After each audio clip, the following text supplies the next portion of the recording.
Welcome to the very first uh, episode.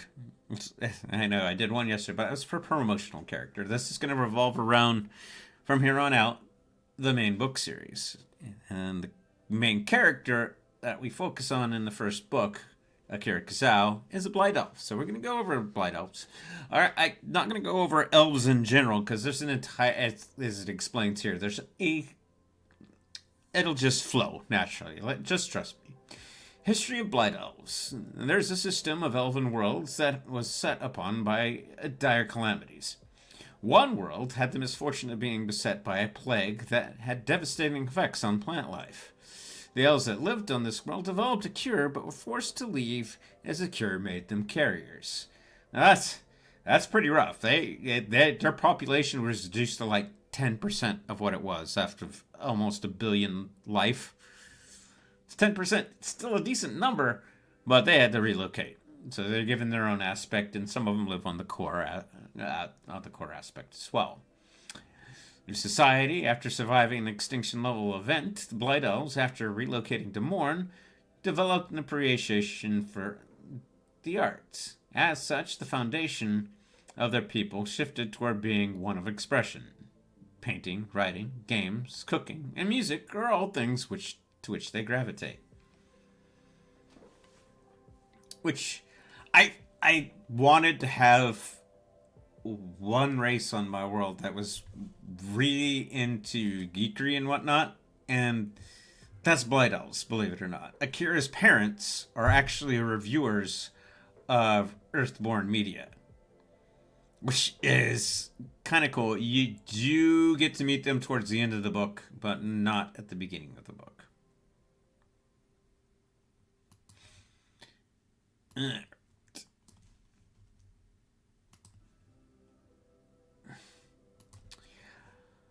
description for Blight Elves after they get the cure, they changed physically, and something internally changed too. The cure for the plague, or blight, had some slight side effects for the elves. Those that remained developed pale skin laced with purple veins. Their eyes shifted to be pink or light purple in hue. Some even have flaking skin, which can be remedied by deep sleep. Now, deep sleep means they gotta go sleep in a magical slumber for about a year.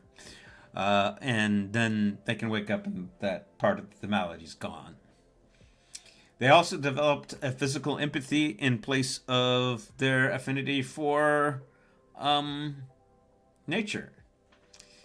It literally stripped their nature affinity away from them, but they can sense maladies in others, which is kind of cool. This had the unique. It gave them a drive to be healers and doctors. So you'll see a lot of doctors and whatnot. And since this is a modern-esque setting, so yeah, you're going to see doctors, you're going to see healers. And Blight Elves are there. They consider it an art form. Hey, healing is an art form, which is kind of cool if you think about it.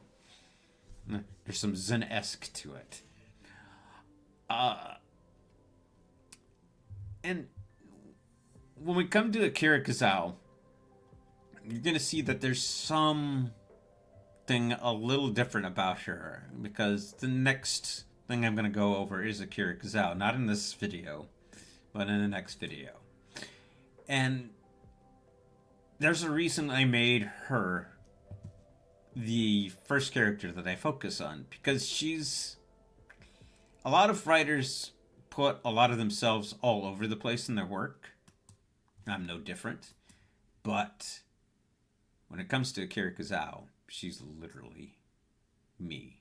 And I'll explain that all in the next one. I'll see you guys in the near future, and thank you for listening.